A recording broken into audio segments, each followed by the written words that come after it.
Thank you very much. Welcome to this meeting of Cabinet. My name is Jonathan Lester, Leader of the Council, and I will be chairing the meeting. So in addition to those councillors present today in the room, we have councillors joining our meeting remotely. I will now check that they can hear us and we can hear them. So first, Councillor Davis, can you see us and hear us okay?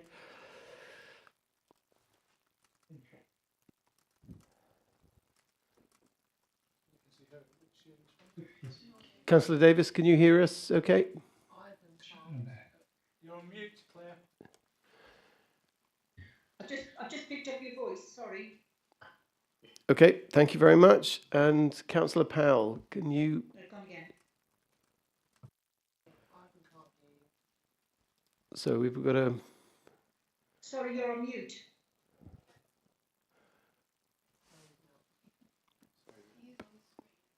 Bear with us while we address these technical...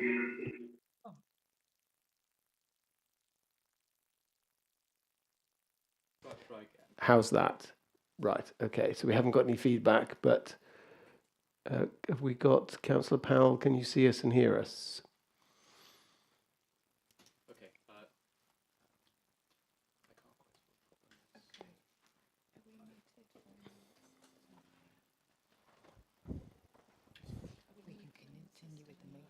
Yeah, okay. Right, okay, we will endeavour to make sure that Councillor Powell can see us and hear us, but in the meantime, Councillor Fagan, can you see and hear us okay?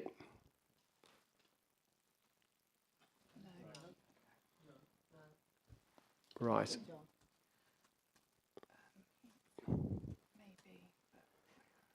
Suggestions? Sorry? Do you want to just wait? So are we just... We are live, yes, but if you'd like me to pause the meeting. Yes, please. Yeah. Just pause the meeting while we...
Okay, we can go live now. I can confirm, Leader, that we're now live again. Okay, so Councillor Powell, you can now see us and hear us okay? I can, yes, thanks, Leader. Excellent. Okay. And Councillor Fagan, can you see us and hear us okay? I can, thank you, Leader. Excellent. Right. Turning it off and on again seems to have done the trick. Well done. Excellent. Thank you. So, we have cabinet members in the room who can vote, but we have one cabinet member Councillor Powell, who is not in the room, so he cannot vote, but of course can contribute to the meeting in every other way.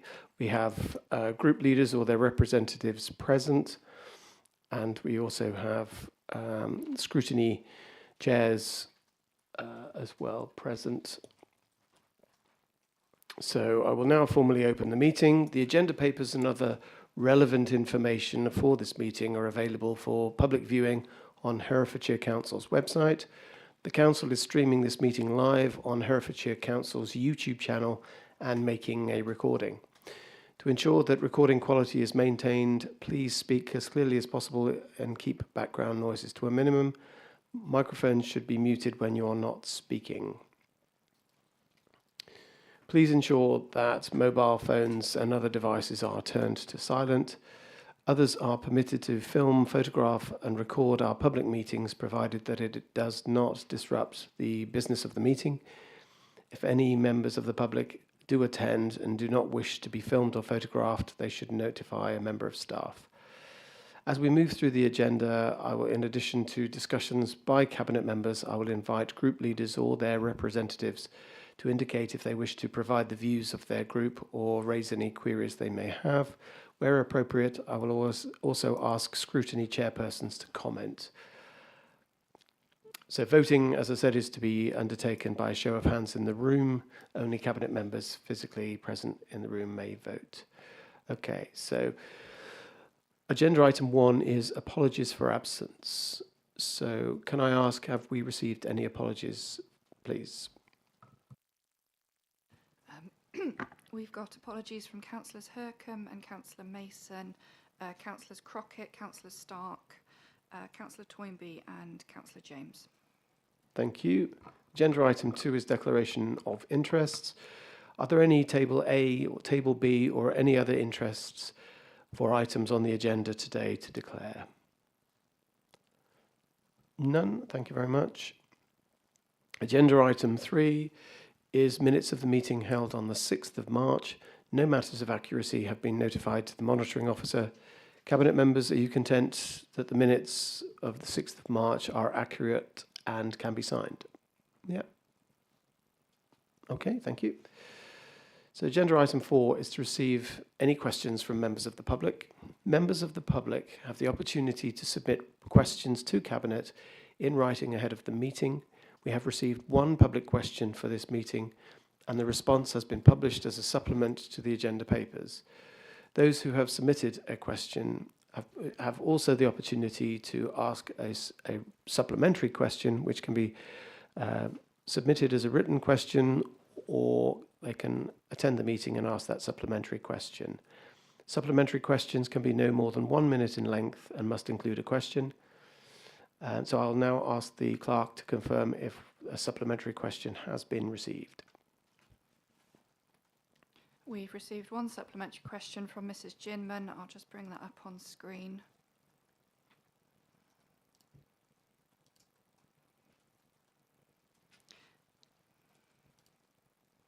The question is for Cabinet Member for Transport and Infrastructure.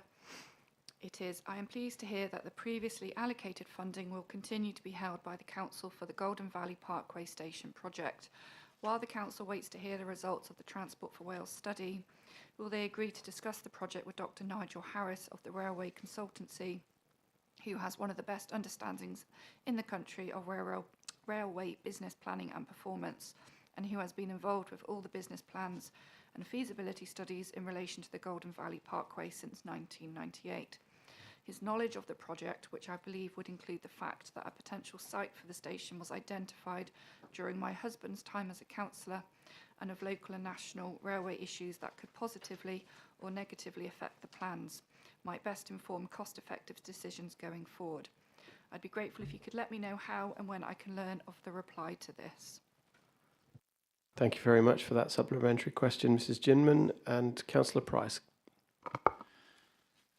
Yes, thank you, Mrs. Ginman, for your supplementary question. The Council is happy to discuss the project with Dr. Nigel Harris to ensure that a business case is able to be as informed as it can be.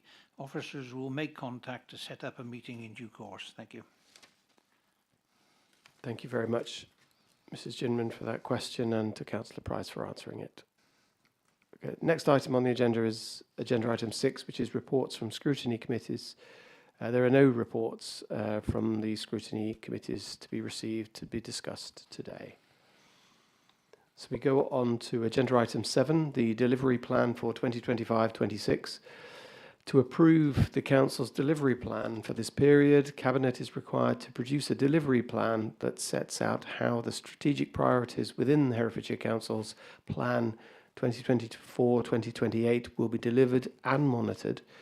This item begins on page 11 of the agenda pack, and I would like to invite Councillor Stoddart to introduce the report. Thank you. Thank you, Leader. The delivery plan 25-26 that is before you today is the second of the 4 delivery plans that are directly linked to the Herefordshire Council Plan 2024-2028, which was approved at full council on the 24th of May 2024. The council plan, together with the medium-term financial forecast, or MTFS, are the overarching policy framework documents within which decisions will be taken and resources allocated over the coming 3 years. As part of the preparation of this delivery plan, we've consulted widely. This has included a scrutiny working group, a political group consultation, and discussions with numerous individual councillors. Prior to discussing the details of the delivery plan for 25-26, I would like to take this opportunity to remind you all of the vision as contained in the council plan, which is delivering the best for Herefordshire in everything that we do. This vision has been at the forefront of our minds as we have worked on the details and the elements that make up each of the 4 pillars of people, place, growth and transformation. The delivery plan 2025-26 outlines how the Council's priorities and objectives will be achieved and specifically what will be delivered in the coming 12 months. Some critics believe that our objectives for 2024-25 were too ambitious. Well, all I can say is that this administration is ambitious and likes challenges, and if you thought that we were being a bit too ambitious last year, then this year we've set ourselves an even more challenging target of 113 deliverables and 259 milestones. Under the people pillar, we will enable residents to realise their potential to be healthy and to be part of great communities that support each other, and we want all children to have the best start in life. In support of this, we have 6 objectives with 32 key deliverables listed and 88 key milestones. The place pillar states that we will protect and enhance our environment and ensure that Herefordshire is a great place to live. We'll support the right housing in the right place and do everything we can to improve the health of our rivers. In support of this, we have 9 objectives with 44 listed deliverables supported by 94 key milestones. Under the growth pillar, we will create the conditions to deliver sustainable growth across the county, attracting inward investment, building business confidence, creating jobs, enabling housing development, along with providing the right infrastructure. And in support of this, we have 6 objectives with 19 listed deliverables and 38 key milestones. And finally, under the transformation pillar, we will be an efficient council that embraces best practice, delivers innovation through technology, and demonstrates value for money. Supporting this, we have 6 objectives with 18 deliverables and 39 key milestones. The monitoring of this delivery plan will be done through our quarterly performance reporting into Cabinet, which will also include an addendum to cover the transformation strategy milestones. There will also be routine financial monitoring against the approved revenue and capital programme, which will be included as part of the regular quarterly budget report that comes to Cabinet. Monthly progress reports will be provided to the corporate leadership team. Annual service plans, which outline service area priorities and key areas of focus to achieve the objectives, will be included. And then finally, annual individual performance and development plans will be written. I would also like to take this opportunity to remind Cabinet that development of any projects within the delivery plan for 25-26 will seek to minimise any adverse environmental impact and will identify opportunities to improve and enhance environmental performance. In conclusion, we've produced a delivery plan that is ambitious and challenging, but one that we believe we will meet on behalf of the people of Herefordshire. I strongly endorse this to Cabinet and for the endorsement of its 2 recommendations. Thank you. Thank you very much, Councillor Stoddart. Cabinet members, would you like to comment on anything in particular for the delivery plan? Yeah, Councillor Swinglehurst. Thank you, Leader. Thank you, Councillor Stoddart. Quite right, it's very ambitious, isn't it? But Joe, I'm really looking forward to seeing this being delivered. There's some really good things in this delivery plan, not just in my directorate, but in colleagues' directorates as well.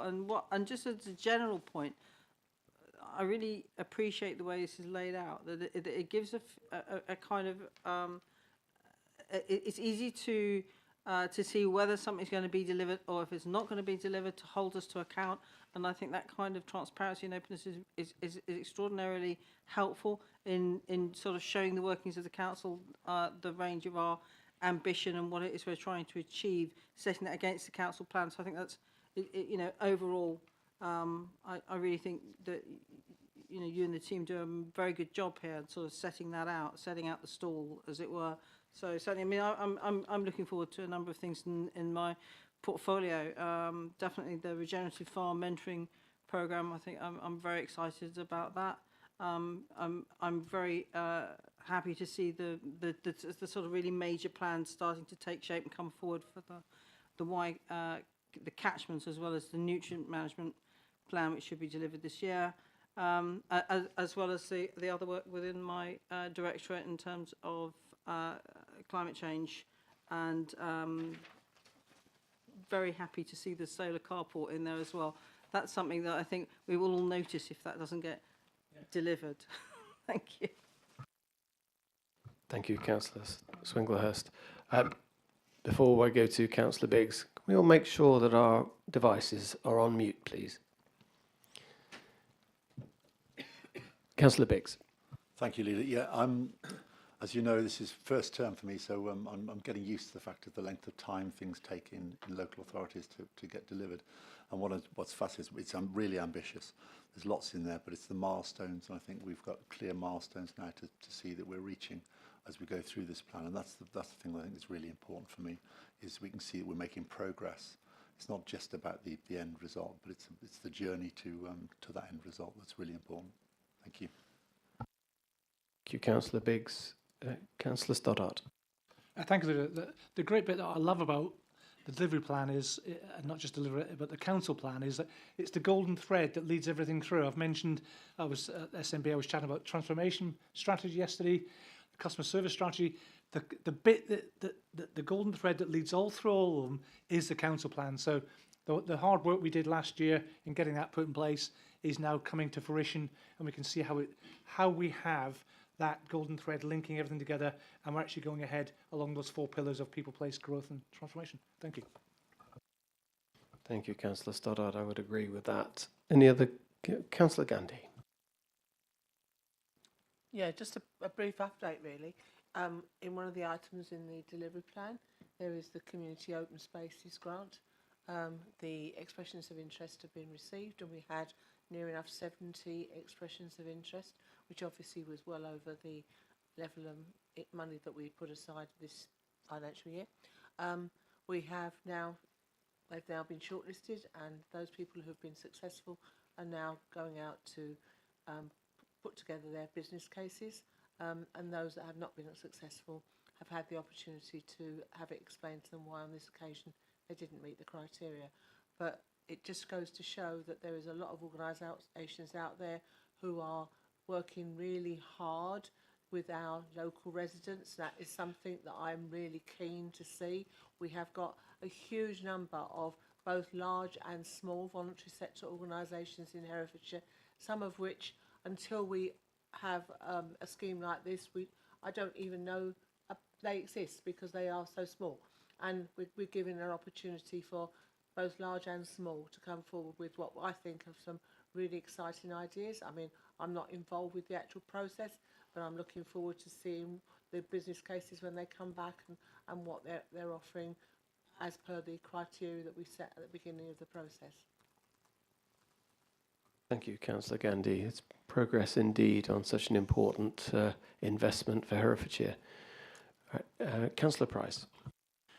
Yes, thank you.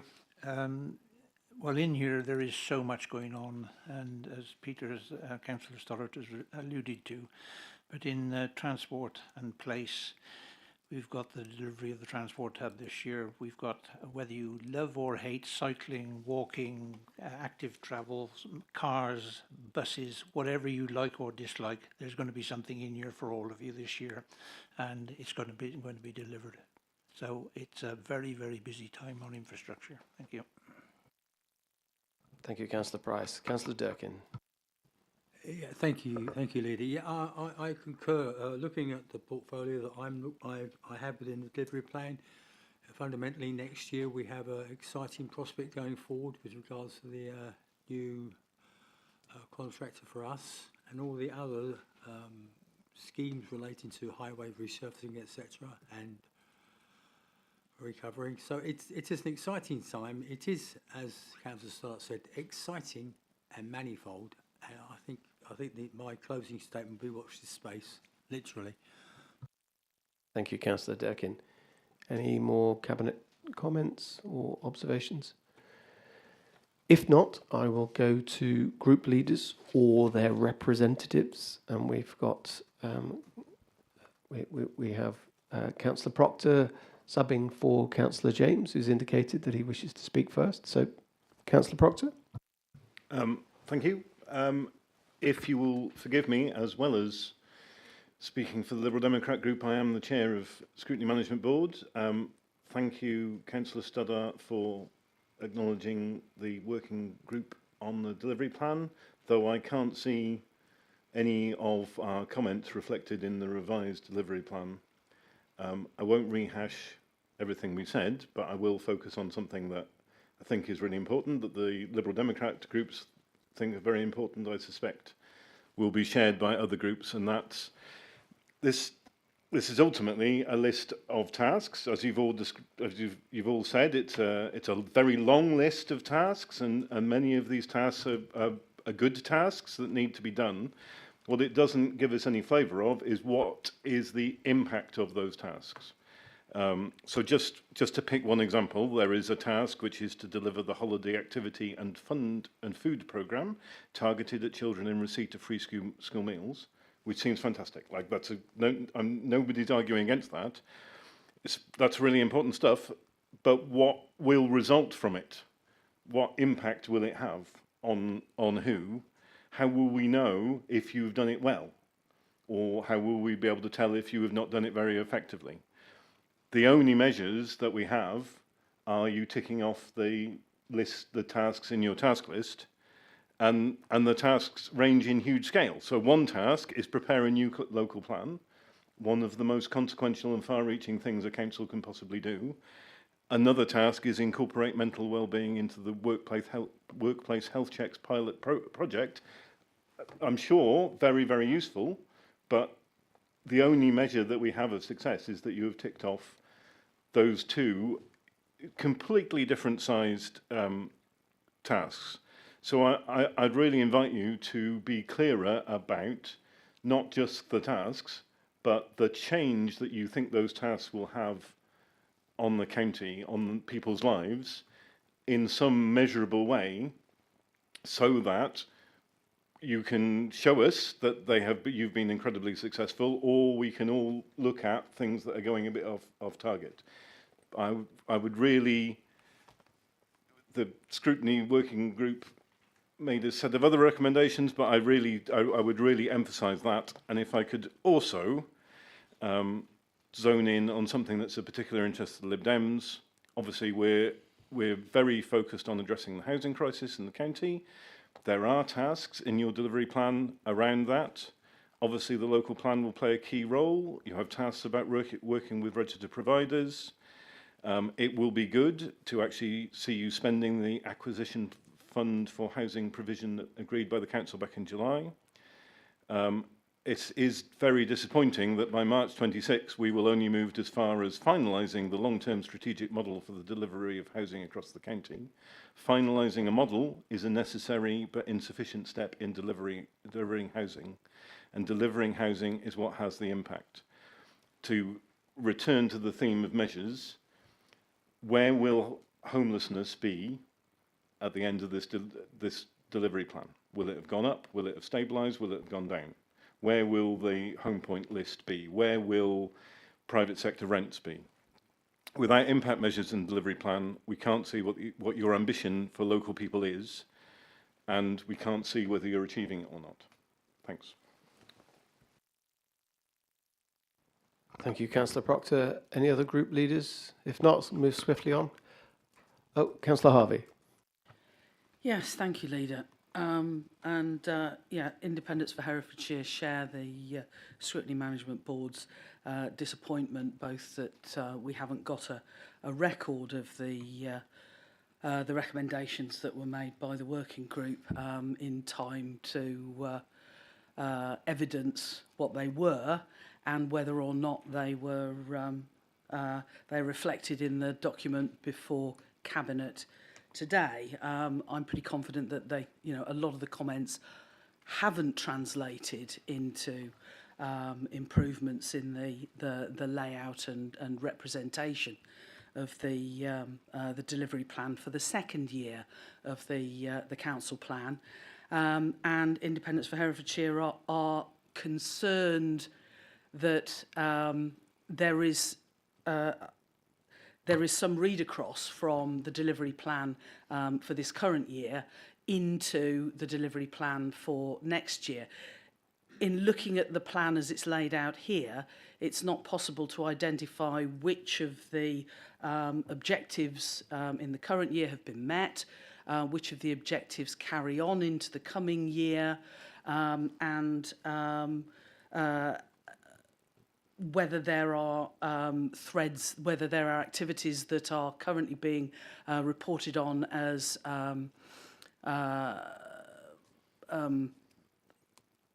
on track in the current year's plan that are being inherited and carried on into this financial year. So I recognise the importance of delivery plan as a golden thread, as Councillor Stoddart referred to it, but we think that that's just a dangling thread at the moment until it's properly joined up and showing how the second year of delivery relates to the first year of delivery, and would encourage you to find some way of representing that in the way that you both provide a closure report on this year's plan in terms of what's been delivered and what hasn't, and how that plan hands over into this one for the forthcoming year.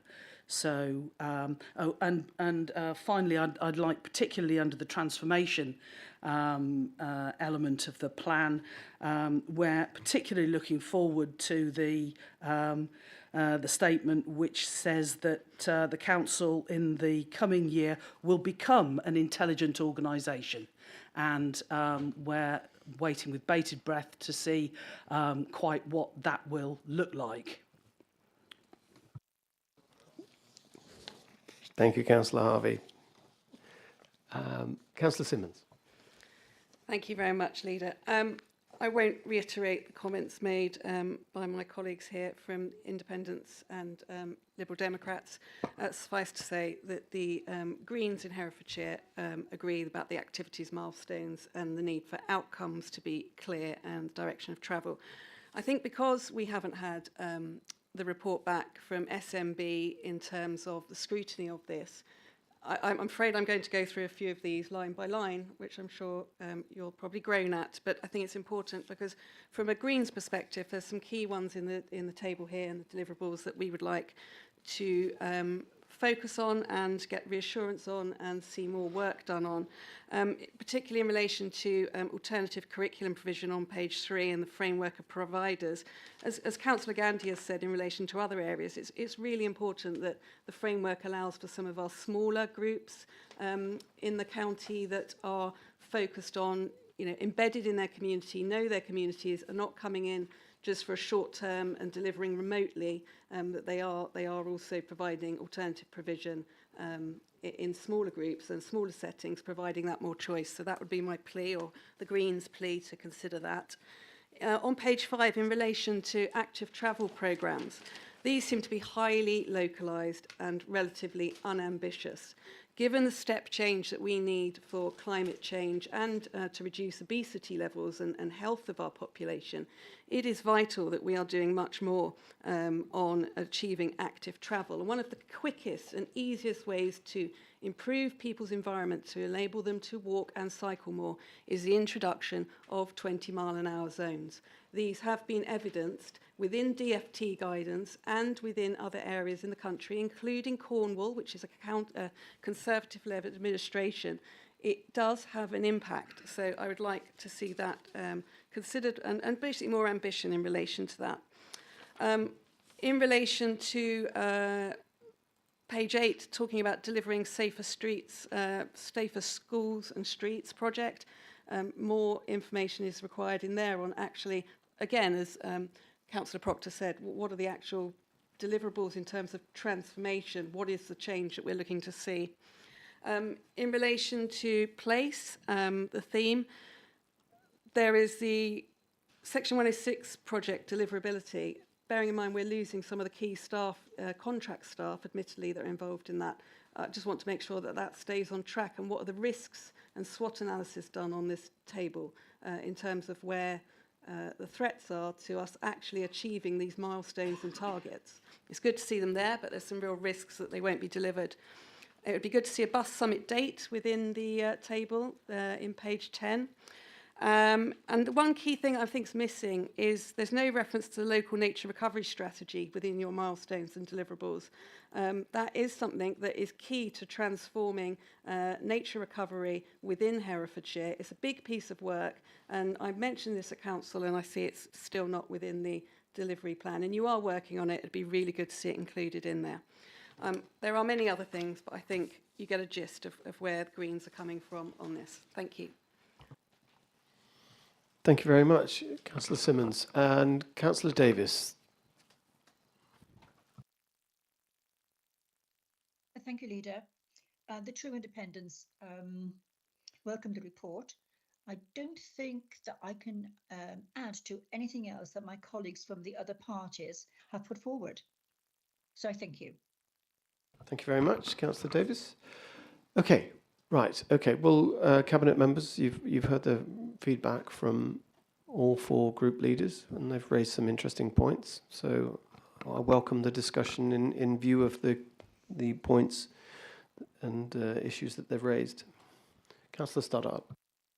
Thank you, Leader. To address Councillor Proctor's points, where he talks about some of the comments. So the outcomes and impacts of the deliverables are in the service plans that are already existing and will be reported in the performance reports that we do every quarter. And this was discussed in the working group. I'd also say that we have not formally received the recommendations of the working group. So that's why they may not actually be recognised them in there. So that's that point. We can, of course, also build out details of the performance reports to demonstrate the outcomes. But I think we've tried to keep the performance reports as sanguine as possible. So actually individuals are reading them rather than a huge, great, heavy tome. Moving on to Councillor Harvey's points about the closeout report. That will be done in late May when we deliver the Q4 performance report. That will include details of those elements of delivery plan of this year that have not been done, and they will be rolled forward into next year and carry forward. At the minute, it's looking like there'll be a small number, but I'm not sure exactly on the detail of that. And again, on to Councillor Simmons' points. The detail is in the service plans for those items. Thank you. But I note, Councillor Stoddard, the recommendation is to approve the delivery plan, and then B, authority be delegated to the Chief Executive in consultation with me, actually, to make minor amendments. So, you know, Councillor Simmons' points about adding certain things in, and I mean, we can reflect on the comments of all the group leaders so that if we think that we should tweak it in any way, minor way, we can address that. So I think we've all made a note of the comments that group leaders have made, especially with an eye into making sure that we can measure the deliverability and the impact of delivering those services. So that's really useful comments that we can take on board, as well as the recommendations that we will have from the Scrutiny Management Board. So that will be food for thought for just finalising that plan for the coming year. And of course, we will have the closure report, won't we, which will assess how we delivered the 24-25 delivery plan, which I think will be really interesting, and draw a line through the deliverables of last year with the deliverables of the forthcoming year. Councillor Gandhi, I don't know if you wanted to comment. Yeah, there was there's a couple of comments made regarding outcomes, particularly around deliverability of the holiday activity and food programme and the delivered the household support fund, and whether they were successful or not successful. And and you could argue that for elsewhere in the report there's issues around tooth cleaning as well. There are also issues within public health. Health and Wellbeing Board receives regular updates on a dashboard of what the numbers are involved in these activities. We obviously, this is the 25-26 delivery plan, but I'm more than happy to provide members with the figures for 24-25. Thank you very much. Somebody's alarm going off. All right, okay, thank you.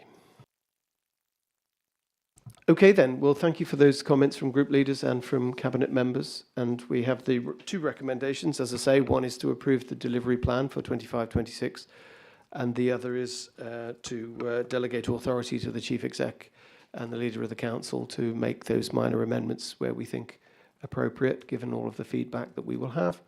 So, Councillor Stoddard, you're going to recommend that, and I'm happy to second. So, all in favour? Thank you very much. So the next item on the agenda is agenda item 8, which is the Ofsted monitoring feedback. So this item is to share the feedback letter from Ofsted following their sixth monitoring visit conducted in February 2025. The item begins on page 3 of the supplementary pack, because that's what the reason it's not in the main agenda item is because the letter was published after the publication of our agenda, so that's on a supplementary pack, and that includes a report and the actual letter itself from Ofsted. So Councillor Powell, who's the Cabinet Member for Children's Services, if you'd like to introduce the item. Thank you. Thank you, Leader. So this was Herefordshire's sixth monitoring visit, which took place on the 18th and 19th of February. The full report, as you said, is attached together with the covering report. I just want to draw out some elements.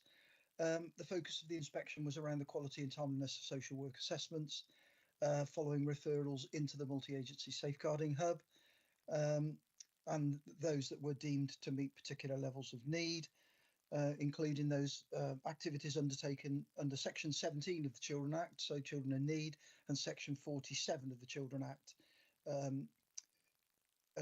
where it's believed that the child may be at risk of suffering significant harm. Headline findings reported by Ofsted made comment about the timely completion of assessment and support conducted by social workers and family support workers, and the fact that they were having a positive impact. And importantly, the inspectorate made comment about the leadership now making tangible progress to improve the quality and consistency of practice within those assessment teams. There was some inspection of compliance with the thresholds guidance document, which is used by obviously Children's Services, but also partners across the children's safeguarding agenda. And Ofsted found that those thresholds are being appropriately applied, and that informed decisions are being made about the level of intervention. With regard to children who were being accommodated into care, the inspectorate, their view was that these decisions were at the right threshold and that these decisions were appropriate, bringing children into care to prevent them being subject of further harm. They reported positively on the conduct of strategy meetings and a focus on dealing with risk within those discussions. We were aware, and Ofsted and the inspectorate pointed out one particular area of our performance which relates to re-referral rates. We are aware of that and is the subject of further work and analysis, and in particular we are looking to understand what there may be around barriers to accessing early help for families to sustain positive outcomes. There is a flip side to that being an area of concern, and we would argue that actually it is also an indicator of improved confidence from partner agencies to re-refer matters back to Children's Services where they feel that the need to do so. But as I've said, the service are absolutely aware of that, very focused on delivering analysis and understanding what's going on there. Partnership working is something which has been mentioned by the inspectorate on a number of occasions during previous visits, as you will all be aware, Cabinet. And importantly, the inspectorate reported on the range of professionals and agencies who are involved, making an important contribution to those assessments, as well as providing support to those families. So in my view, some significant improvement there. Ofsted also reported positively about information sharing, that being effective, and that decisions are being made together with partners. That partnership agenda moving forward. With regard to working with children and families, this for me is really important.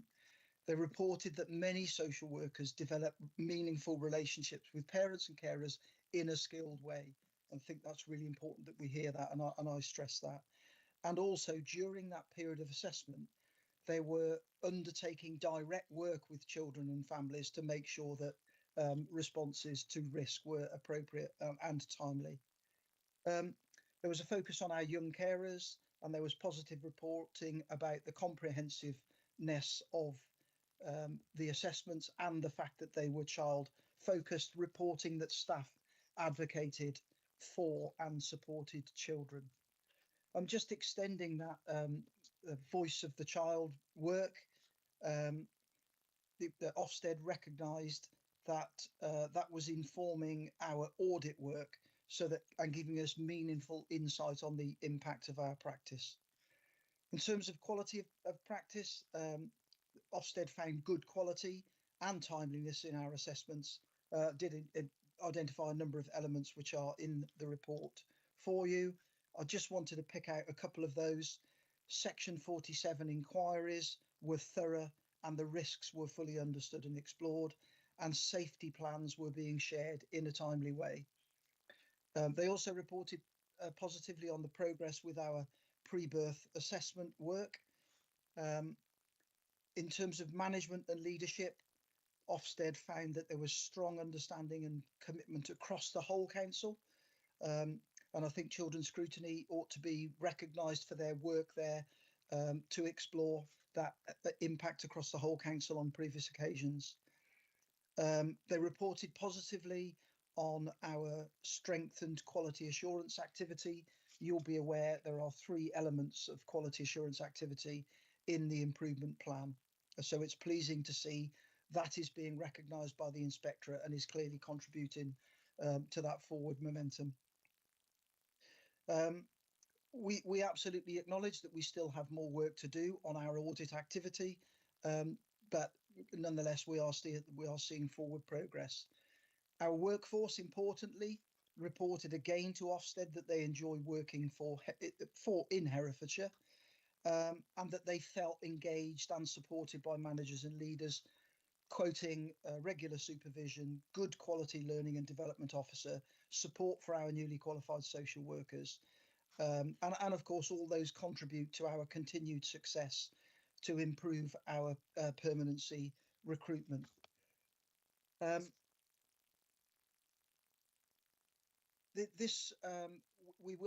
We are in anticipation of one further monitoring visit prior to full inspection, expected likely to be before the end of 2025. So we'll see.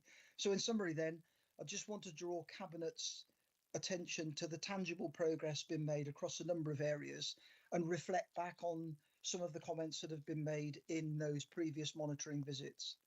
So recognition of the improvement in the quality and practice of social work assessments, the leadership seeing that, making that tangible progress.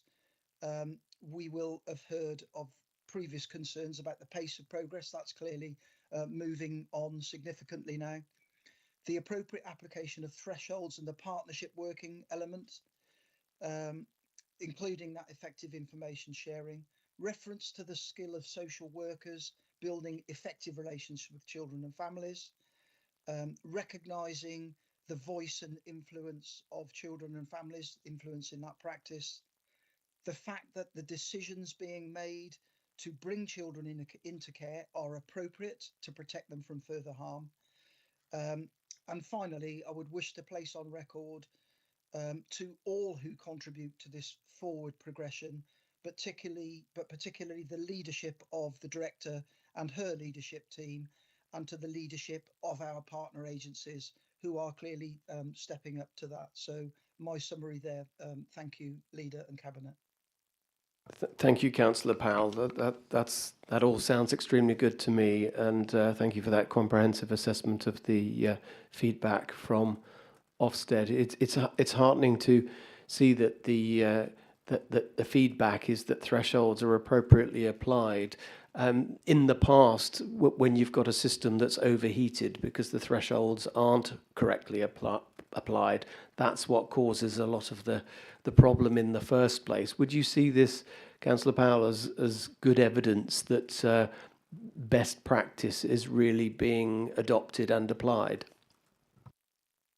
I would, yes, and I'd also back that up by reporting of a recent visit to the multi-agency safeguarding hub, where I was able to have some much more in-depth discussions with the staff membership across the partnership. But it is really important that that collectively the partnership understand the thresholds and what appropriate responses are, and of course not the least of which to reinforce the point that the partner agencies themselves do have responsibility to provide early help and support on an individual agency basis as part of the overall contribution to make meaningful progress for our children and families. Thank you, Councillor Powell. Cabinet members, any comments? Any further comments? Councillor Stoddart. Thank you, Leader. I'd like to record my thanks to Tina and to Ivan for the dynamic leadership that they're both showing, and that's witnessed very clearly in the last Q3 budget report, where they're actually not only are they on budget, but they're actually making £2 million of savings this year. And I think it shows that sometimes it's not just money that makes it, it's about leadership and direction and guidance and grip. That's what makes a difference, not just throwing money at an occasion. So thank you to you both for that work. Thank you. Here. That's really well put, and yes, it's a very important point to make. Any other Cabinet members at this stage? No, if not, it wasn't an item for Children's Scrutiny, but we do have the Chair of Children's Scrutiny Committee online, and I'd be happy to hear her views. Councillor Fagan. Thank you, John, Leader. this has been a long journey, and there've been many eyes on it. It's been very difficult journey for everybody. Obviously, the role of scrutiny is to sort of be there as a critical friend for the service, and to try and sort of look at it from a different perspective and see what we can kind of bring value to this process of improvement. So although this report hasn't specifically been to the scrutiny committee, a lot of the items within it have been discussed over the past couple of years at scrutiny, and it's really welcome that children and families are now having their needs met, and that the quality and consistency of practice has improved, that the thresholds of intervention are being appropriately applied, and that where needed, appropriate action is being taken to protect children from harm. But I think also the relational work that is happening with families and involving the partners across the county in social care working well together. The implementation of the Families First approach across that partnership will hopefully go from strength to strength. So that is really encouraging.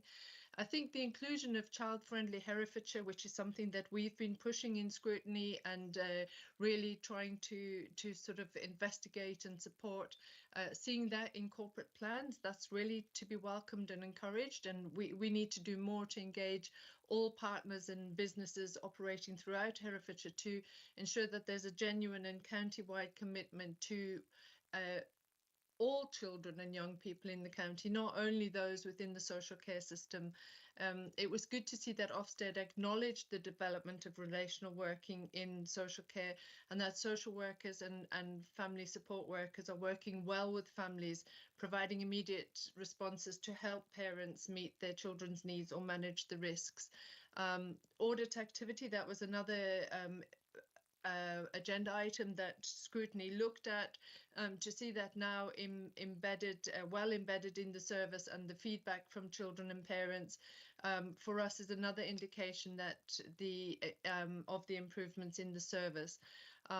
And also the investment and development of our social worker team, I think, is really fabulous. There was a long period where there was a lack of confidence in that sector, and it was very difficult to recruit. So the increased permanency of the workforce, that's something that scrutiny has been concerned about for some time, and so it's extremely heartening to see the positive development in this area.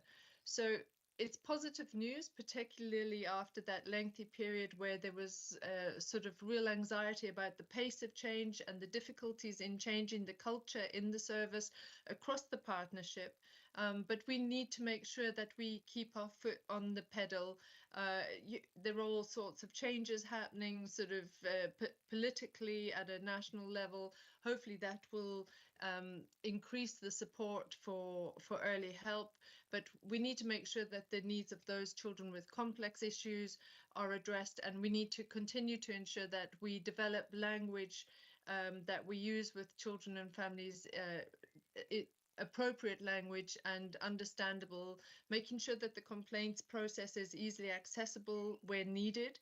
And again, early help, investing in our early help, our workforce, taking children and families with us as we move forward on this journey, and restore confidence in the service that has children and families at the heart of everything it does, is essential. But we're moving in the right direction, and that's extremely heartening to see. So appreciation to all of the hard work that's gone into this for sort of at every level, and the fabulous social workers that have joined Herefordshire Council and are making sure that children's needs and their families' needs are well looked after. Thank you. Thank you very much, Councillor Fagan. Some really good points there, and thank you for a comprehensive perspective from the scrutiny committee's point of view. Okay, we go to group leaders now. Councillor Harvey's first. Yes, thank you, Leader. And Independence for Herefordshire would like to congratulate everybody involved in contributing to the progress that's very clearly been made in this very positive letter from Ofsted. It's great to see, and you know, we clearly have some really solid foundations developing off which we can build real progress, not just within the council, but also across the partnership, and that's really good. That's really good to see. Reflecting on the point the cabinet member highlighted regarding the comments in the report to do with re-referrals, we have it has been a concern that those have been increasing just lately. Clearly, understanding the reasons for those are really important, and where there is learning to be gained that can improve on decision making and practice. We look forward to hearing more about that happening. But clearly, it's a bellwether that we need to keep an eye on, and making sure that when we're returning children to their families and to their home environments, that they are supported to enable them to stay there. So that's going to be key going forward. But very pleasing letter. Good to hear. More of this, please. Thank you very much, Councillor Harvey. Councillor Simmons. Yes, I won't repeat what my colleague Tony on children's scrutiny has said, but just from the Green Group as a whole, this was so positive after so long to read that the direction of travel and the pace is picking up and changed. So I just want to say, on behalf of the Greens, thank you to Tina, to Ivan and your entire team. We're really pleased to see this, particularly in relation to the reliance on agency staff has decreased, and that you're giving a lot of support to new young social workers that we hope will retain and maintain their development. So thank you. Thank you, Councillor Proctor. So I'll continue this is good news, and on behalf of the Lib Dems, I'd like to recognise the hard work of staff working for the council and across the partnership, as well as managerial and political leadership. There is still a long way to go. So the report uses language like started to build up some pace, beginning to establish foundations, showing early signs, which is not a criticism, it's just a recognition of where we are. But we are entering a potentially risky phase in the improvement journey, where we should have growing confidence in the service, but we mustn't lose the political focus or managerial focus or the sense of urgency to improve. Progress is fragile, and there are many other things that could distract the administration and the council. And I'm sure all political groups will continue to be committed to maintaining a focus on this important area. Thank you. Thank you, Councillor Proctor. And Councillor Davis. Thank you, Leader. True Independents welcome the finding of the Ofsted report, and I'm pleased to note the progress in a number of key areas. Given the Cabinet member summary to Cabinet, I do not need to expand further. It is pleasing to see the service improvements being made, which reflect on the work of the Improvement Board. It is particularly pleasing to see how the voice and experience of children and families is informing practice. And I thank you, the whole of your committee. Thank you. Thank you, Councillor Davis. Just thank all group leaders for their comments and for their thanks and their support on this, particularly just to Cabinet, because Cabinet, you weren't there at the Improvement Board yesterday that we had, and at the Improvement Board, which is the board where we have our partners as well as our colleagues and staff in children's services, the comment I made from the report we were getting from our director from Children's Services was that there are lots of positives and lots of good news, especially the Ofsted letter.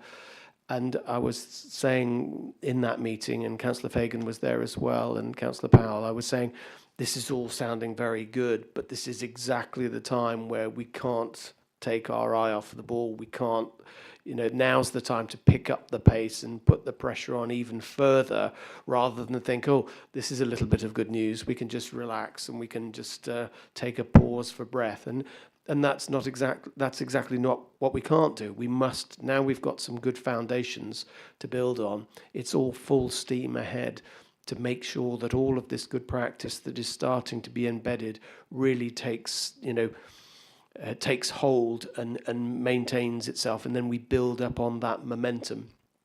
And Councillor Powell, I might ask you to comment on what you said. We were looking at these reports coming through in the context of the Families Commission report that both Councillor Powell and I were confronted with when we first came back to, when I came back to being leader of the council, and Councillor Powell took on his responsibility for Cabinet for Children's Services. And that report was very much in our minds, and still is in our minds, when it turns out, when we consider how important it is in our building that relationship with our families and those families that need our help and support. And so I think we've come a long way. There has been that total political commitment to making sure that we're on that improvement journey, and we remain on that improvement journey.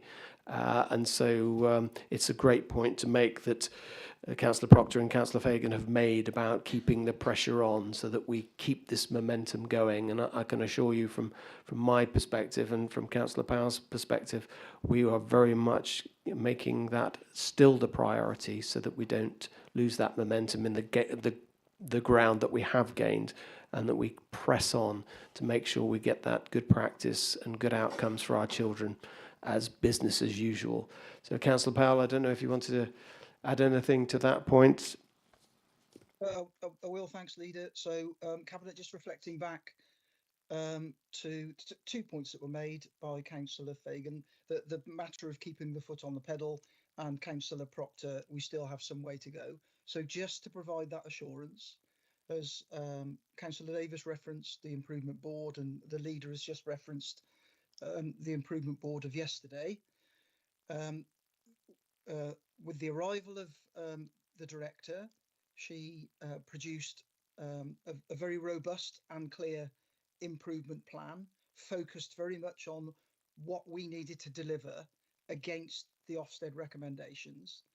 That's been subject of a second revision, and it is about to be subject of a third revision. So in terms of focus, foot on the pedal, and still some way to go, we absolutely acknowledge that. But the framework for us delivering that is the Improvement Board and the improvement plans as updated by the Director. So that bit of assurance there. And again, just picking something out from the discussion at the Improvement Board yesterday, obviously, as the Leader has explained, the Families Commission report was really, really difficult reading, and the follow-up meetings I had with a number of families was also very difficult to hear. But it's important that we hear that. But something that came out at the board yesterday from our work to explore with children and families the impact of service intervention, 84% of those families are saying that they felt that through the intervention they were helped to address their problems and to reduce the risk. So I think that's really, really important to highlight. And of course, currently we've been supported for a while now by our improvement partner Leeds, and we are currently exploring when that piece of work is concluded, what we might do to continue to secure some service improvement support. So hopefully assurance there that there is a very robust and a very sharp focus on those areas that we still need to continue to progress, but also recognising the progress that has been made and the contribution, as Councillor Simmons said, the contribution of all staff, because it's really, really important that we do acknowledge that good work and that progress, as well as focusing on what else we need to do. Thank you, Councillor Powell. If there are no other comments from Cabinet members, so it's been, well, Councillor Powell isn't in the room, so we can't propose. So I'll propose from the chair, and can I have a seconder from Cabinet, Councillor Swinglehurst. So all in favour that we adopt the recommendation? Thank you. That's unanimous. So we move on to swiftly on to agenda item 9, which is the SEND inspection update. So it's to share the feedback report from Ofsted and the Quality Care Commission following the SND inspection of Herefordshire Local Area Partnership conducted in December 2024. So the agenda item is on page 37, and I'd like to invite Councillor Powell back to introduce the item. Thank you, Leader. So this, of course, is a joint inspection conducted by Ofsted and the Care Quality Commission. And it's conducted jointly because it is the combination of the Herefordshire Council and Herefordshire and Worcestershire Integrated Care Board, who are responsible for planning and commissioning services for children, young people with special education needs and disabilities. So that's important, and the full report is available. Probably at the start of this item, I just want to reflect a few elements. And that is to acknowledge, again, leadership, particularly leadership of Service Director Liz Farr, and also jointly Mari Gray from the Integrated Care Board, who chairs the SEND partnership. And importantly, the contribution of all partners, including our education settings and providers and our health providers, but in particular, the support and contribution and co-production that is enabled through Herefordshire Helpers and Parent Carers Voice, and the leadership in that particular area from Debbie Hobbs. That's really, really important, because you know, we need to understand the experience, as we've heard in the previous item, of children and families, how it feels to them, and what their service experience is like. So that's important. So in terms of partnership and leadership, the Joint Inspectorate reported positively on the strengths of the local area partnership, both at strategic and operational level. And there has been a huge amount of work been delivered through the operational group, with a great degree of granularity of measures and data and the impact of outcomes. So Councillor Proctor in the earlier item mentioned about how we're understanding impact and outcomes. The SEND partnership, supported by the operational group, does a huge amount of work to make sure that we understand that. The Inspectorate recognised the investment in workforce development and increasing capacity as a strength, and they reflected that the partnership was highly responsive to meet needs. The staff across the whole partnership were recognised for building positive relations with children, young peoples, and listening and responding to their views. And I think it's important, it was recognised that professionals, and this is the quote, professionals know children and young people well. It's really, really important. Strong feature throughout the report is how the local area partnership supports children, and in particular, their progress towards next steps and their preparation for adulthood. As I've said, co-production was recognised as strong, and there was also reference to the Youth Employment Hub, and the direct quote there is, already making a significant difference for young people who access the service. The full complement of educational settings across Herefordshire are referred to positively throughout the report, and that, of course, is really, really important, and it's also important that we acknowledge it. It's pleasing to note that the Inspectorate recognised that vulnerable groups are noted and supported by our alternative providers, including Herefordshire People Referral Service, and that includes those who may have faced exclusion, absence, or indeed have medical needs, which means they can't access education in the same way. Importantly, to recognise that we know we do need some work to do with our alternative provisions. Some of our buildings are in a poor state of repair, and we're currently in the process of producing a business case to improve both that and also to locate to one site instead of two as we currently operate. Also important to reference the range of additional activity beyond education, because that's really important for enrichment and engagement in community, and allowing children with special educational needs and disabilities to fulfill their potential as little citizens, as well as achieving in the educational environment. Children and young people, thinking back to the voice of, they reflected that they felt well supported by and listened to by the school and college staff. So again, really, really important. And the report noted the high quality provision, including alternative provision. Our specialist settings were recognised as being innovative in providing appropriate solutions for meeting the more complex health and learning needs. Pleasing to note, our performance on education, health and care plans is in most cases within statutory timescales, and Herefordshire performs well against national performance in this particular area. And also the Special Educational Needs Coordinator Network were praised for its joint work across the partnership, schools, social care and health providers. There was also a focus on social care within this, and the inspectors found that children and young people known to early help services were provided swift support from education, health and social care teams. The quality of assessments was also recognised as being positive, and a direct quote from the inspectorate: disabled children and young people who receive a service from social care are well supported into adulthood. Cabinet may be familiar with the term transition. That is really, really important. But we understand that we are making sure as children move from children's social care to be supported by adult social care, that transition is effective.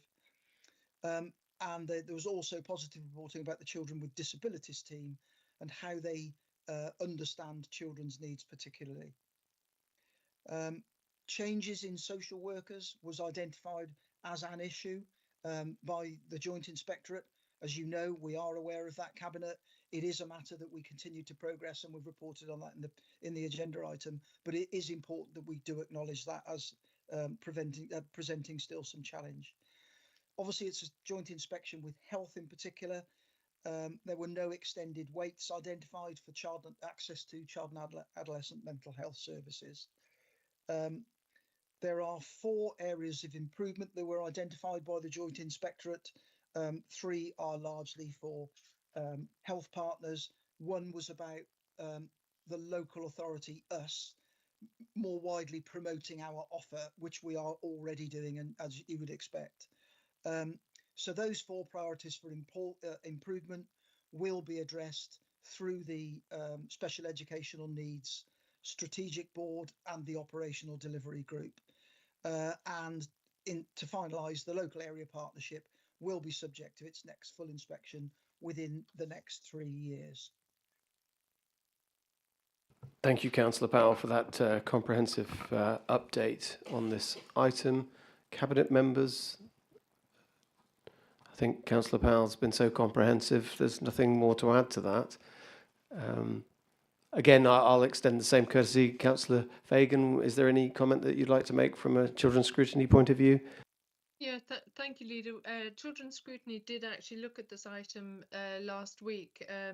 So it was very positively received. I mean, obviously the work that is being done for children with special educational needs in Herefordshire is phenomenal, actually, given the national picture and the challenges facing these services across the country, and particularly with the increasing rise in demand and need for these services.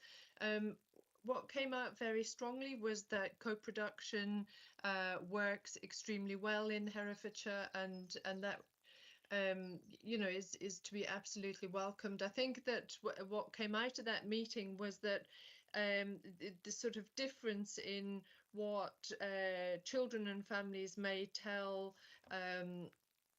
the sort of Herefordshire the carer group and what they would tell Ofsted are different, and I think there's some work to be done on that. I think there was a feeling that if Ofsted, people could offload all sorts of concerns to Ofsted that potentially they weren't actually being captured locally. So I think there's a bit of work to do around communication.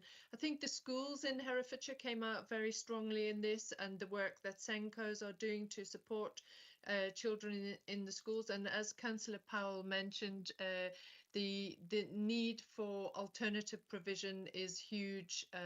We know that we need extra places for children who are going through the pupil referral unit and special school places. And as far as we understand, a lot of work is happening, although the government had initially the previous government had allocated funding towards a new special school.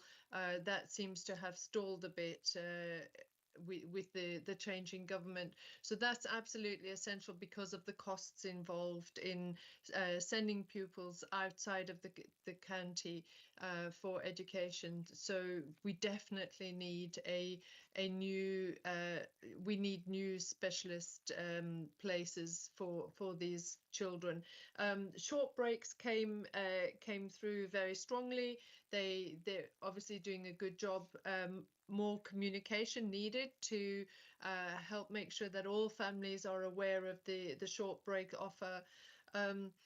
I think one of the areas of concern was within the provision of health services. So we did hear about how therapeutic services are improving in the county, but I think the rise in autism and neurodiversity in the county, and although there are no waiting lists for CAMHS, there is the triaging process is leaving a lot of children without the proper support that they need for too long, and I think that's really an area of concern that we need to retain focus on. And I know that our health partners are sort of really doing the best that they can, but we need to make sure that we put pressure on them so that we can cope with the volume of neurodiversity challenges that are coming to our schools, and that families are having to deal with, and that we can ensure that these children have the best quality of care and support and attention that can be offered. But there definitely seems work to be done in that area. But generally the report was very well received, and appreciation for all of those who are doing a fabulous job to support children in the county who have special educational needs. Thank you. Thank you, Councillor Fagan. Right, okay, we'll go to group leaders now. Go straight to Councillor Simmons. Thank you, Leader. And again, thank you to the Chair of the Children's Scrutiny Committee for that clear explanation of the report and findings.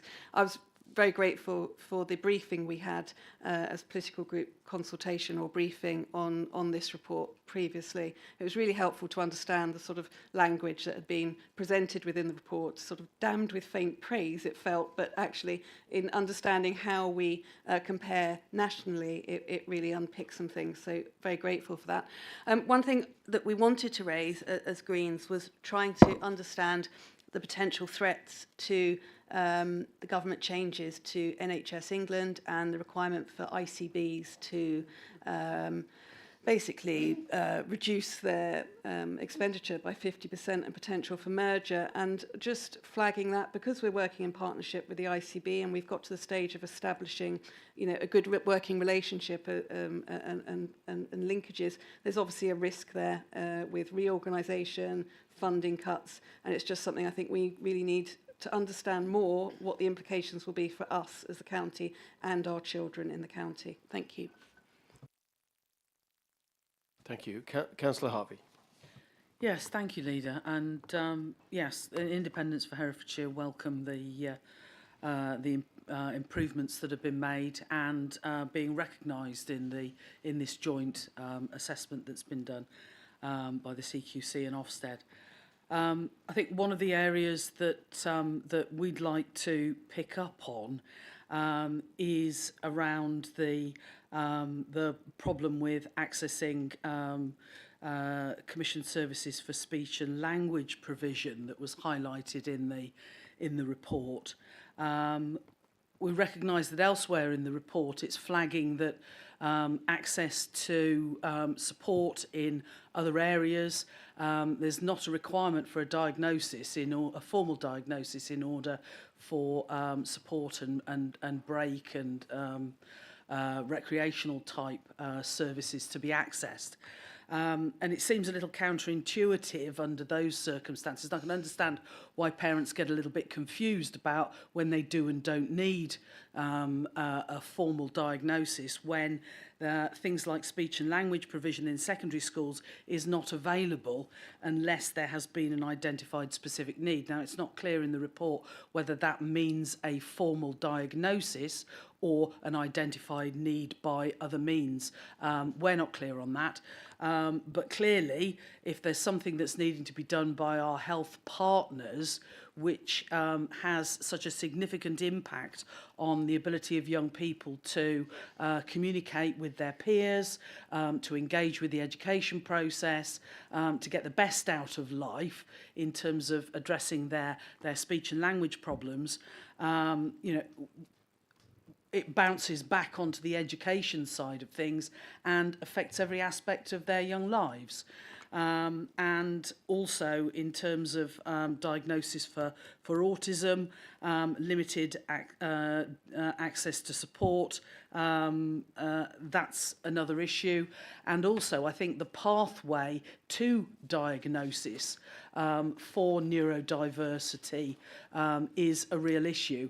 What we're hearing is that some services, some diagnostic services are simply not being commissioned from the Integrated Care Board, which means that previous providers who are receiving referrals from GP practices in Herefordshire are just saying, well, we're just not going to act on these referrals because this service is not being commissioned from us anymore by the ICB. And you know, when you've been sat on a waiting list for 4 years, waiting to get to the top of it, to get a formal diagnosis of your condition, to be able to access, you know, drug therapy, or even just to embrace the nature of your neurodiversity, it's a real kickback to find that, you know, those services are no longer being commissioned. So that also is having an effect not just on our young people in the education system now, but also the people who've gone through the system and come out the other side undiagnosed and are struggling to find their fit in the workplace, and to actually be properly understood in terms of reasonable adjustments that they might be legitimately needing to ask for. So I think although it may be on the health service side of things, it does knock back to the council and have an impact both in terms of employment and also in terms of the attainment issues in our education system and the impact on young people's mental health. So I think those are the key points that we'd like to say, you know, can we have a clear way forward on this? And if it isn't necessary for a formal diagnosis, in order to be able to provide advice and support to families and to the young people themselves as to how to, you know, best engage and manage their neurodiversity, then, you know, can we do that if the health system is failing in terms of providing formal diagnosis of these conditions? Thank you, Councillor Harvey. Councillor Proctor and then Councillor Davis. I will try to be succinct and not repeat much of the good things that have already been said. I guess there are three things I would highlight. So from our perspective, what really jumps out of the report is the work undertaken across the partnership to understand the needs and perspectives of children and families and shape services around them, and the ability for families to play a direct role within the partnership. And I think services across the council could learn a lot from this service in terms of co-production, service user voice, and I hope that experience will be shared. I'd pick up on point that Councillor Fagan made about there is this persistent sort of note in the report about small numbers of families who appear to be raising issues with Ofsted, but they weren't raising them with us, and I hope the administration won't dismiss that, and we'll try and get to the bottom of what's going on there. And then the other thing, key area that jumps out is the role of the NHS. There are 3 areas for improvement in the report that lie with the NHS. I think we can all think of other areas of improvement with the NHS, and I'm sure the Liberal Democrats will support any political group in trying to help the NHS in that improvement journey. Thank you. And Councillor Davis? And thank you, Leader. True Independents welcome the finding of the joint inspection by Ofsted and the Care Quality Commission. It is again pleasing to hear the strength of the partnership, and in particular about the direct influence of Herefordshire Helpers and parent carers' voice and their involvement in co-production. It is good to hear that the partnership is described as being strong, and our range of educational providers are very committed to ensuring the needs of children are met. Again, it is really important that we hear that children feel listened to and heard, and that professionals know our children well. We note the SEND partnership will be monitoring progression of the supporting action plan and look forward to hearing more detail on the future of alternative provision and development in this regard. We also note the reference to workforce and the need to continue the progress being delivered. Our appreciation to all concerned. Thank you. Thank you, Councillor Davis, for those comments. Well, Cabinet, you've heard the views of the Chair from Scrutiny, and you've also heard the views from group leaders. And once again, I'd like to thank them all for their support and positive comments with regard to the feedback that we've had. I welcome Councillor Proctor's support, and I'm sure we'll get it from all group leaders and all parties in ensuring that the NHS is effective in its partnership role in helping us with these children and their requirements. And I'd be interested to hear Councillor Powell's views about the issues that Councillor Harvey raised about the diagnosis and the delays there. But all group leaders are fully aware of the impact that the ICB and then NHS will have on making sure our children get the support that they deserve. So I'll come to Councillor Powell in a minute to hear his views for Cabinet. It was also interesting to note that Councillor Proctor's highlighting the good practice there, that I think is a really good point to make sure that if there's good practice anywhere in the council, that it's transferable in how we deal with the other departments, and so that's a point well made. But Councillor Powell, did you have anything that you specifically wanted to reassure Cabinet about in view of those comments? I mean, I would like to just emphasise myself is that all of these issues that have been raised by group leaders really stresses the point about the importance of great partnership working within the system. Yeah, yes, thank you, Leader. Obviously, there's a range of quite a wide range of comments there. Scrutiny and the Inspectorate did review, of course, as you'd expect, in much greater detail than I can reply here. I think it's important to reinforce that the partnership are aware of and are prioritising that understanding about access to assessment where it's needed, and the fact that sometimes you don't necessarily need an assessment to be able to access appropriate support. So the partnership are very much cited on that. The point raised about changes to National Health Service and potentially impact on the Integrated Care Board is, of course, a factor, and we do understand it. We do, as I've said, have a strong special educational needs and disabilities partnership, which are very ready to take up those challenges and are cited on the detail of many of them. And important to sort of re-emphasise that the chair of that partnership is Mari Gray, who is a senior officer from the Integrated Care Board. So we don't underestimate the challenges. You know, a comment has been made about recognition that some of these challenges are national.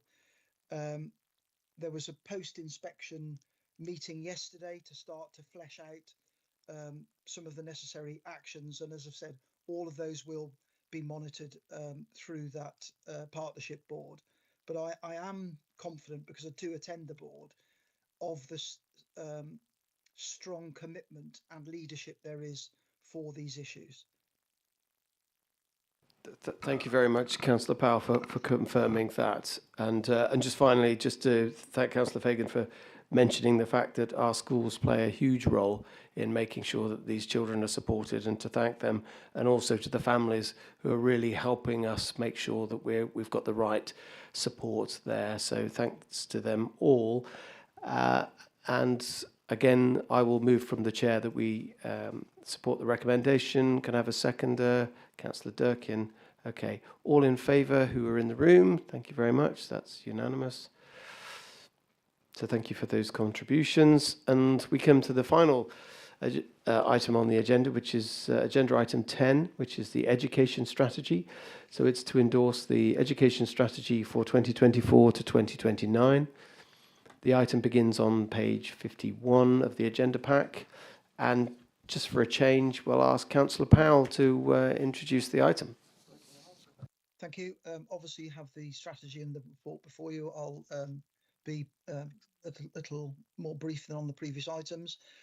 Important to recognise the county hosts 100 schools, and there is a range of maintained schools all the way through to standalone academy or indeed multi-academy trusts. So the sort of landscape for the council's role alongside those varying arrangements has changed significantly over a number of years. You know, from the days of council only local education authorities and that kind of structure. Importantly, we've said it in the last item, it's important to reinforce it here. Herefordshire is typified by high performing schools and education settings.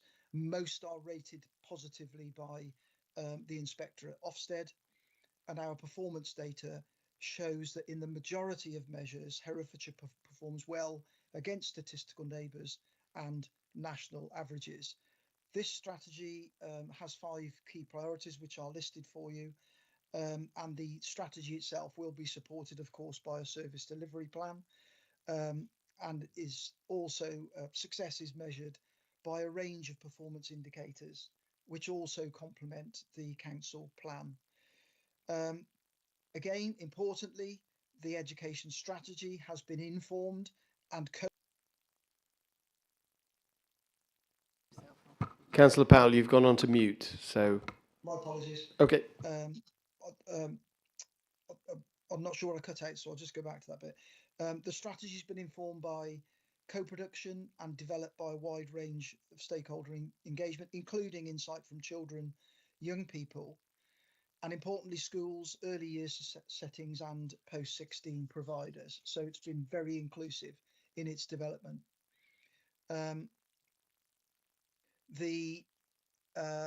In addition to the monitoring that I've described, delivering against the strategy, the Special Educational Needs and Alternative Provision Assurance Board and the Roundtable Governance Group will also receive regular updates from progress.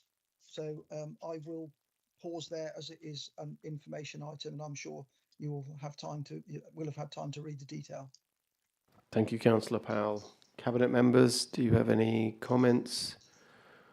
I mean, again, it's all there before you, so if any comments, no. If not, I will go to group leaders. Councillor Harvey. Yes, thank you, Leader. And yeah, we, Independents of Herefordshire, welcome the production of a strategy for the next 5 years. we look forward to it being swiftly followed on with a delivery plan, so that we can be clear about how that strategy is going to be achieved. I think also, whilst we welcome clear information in the strategy about the measures that will be used to indicate progress being made, we feel that it would be really helpful at the beginning of the strategy delivery period to actually have a record of what those measures look like now, and have that published so that we can be clear about what the current state of play is at the beginning of the plan period.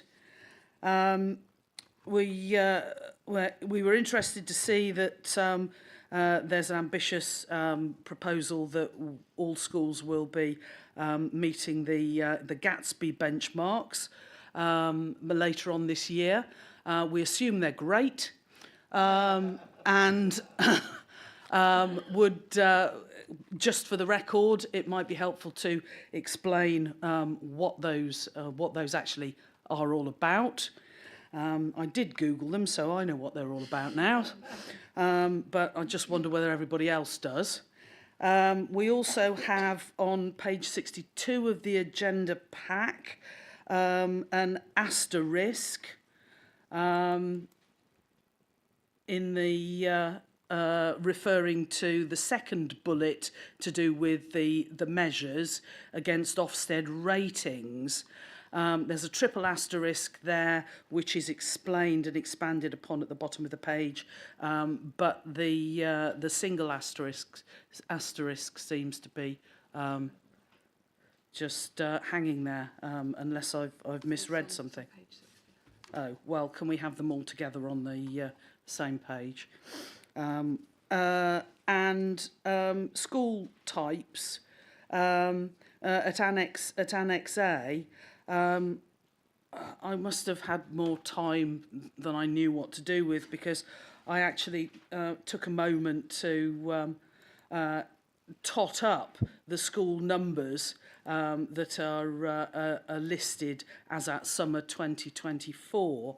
And in terms of the list that sit under the total number listed as 99, I make those numbers adding up to 110.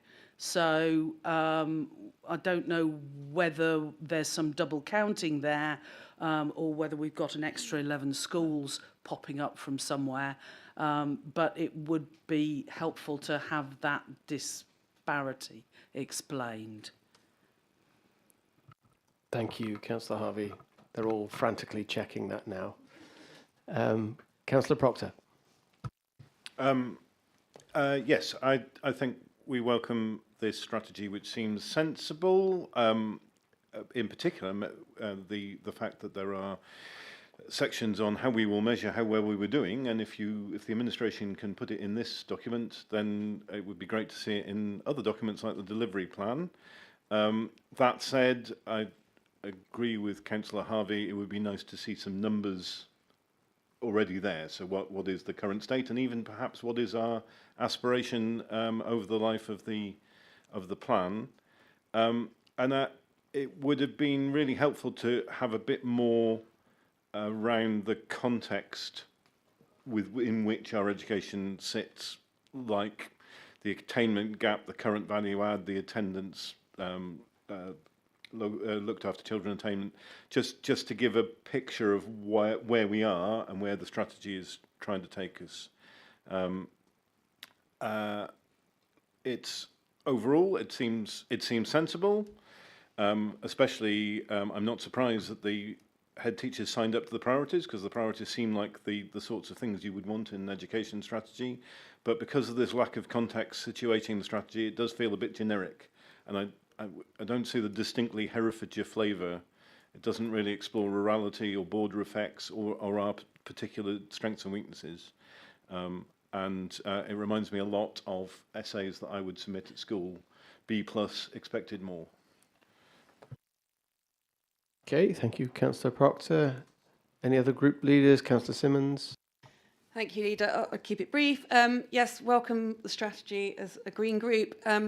I do have some concerns as to the level of influence we are able to have on multi-academy trusts and academies generally, in terms of, we've got this wonderful strategy. It's about partnership working, obviously, with them, but how much buy-in and engagement are we getting, and how much influence do we have outside of there? And therefore, are we resourcing sufficiently within our team, given the cut, obviously, in funding that goes now directly to those schools? Thank you for the comment. And Councillor Davis? Thank you, Leader.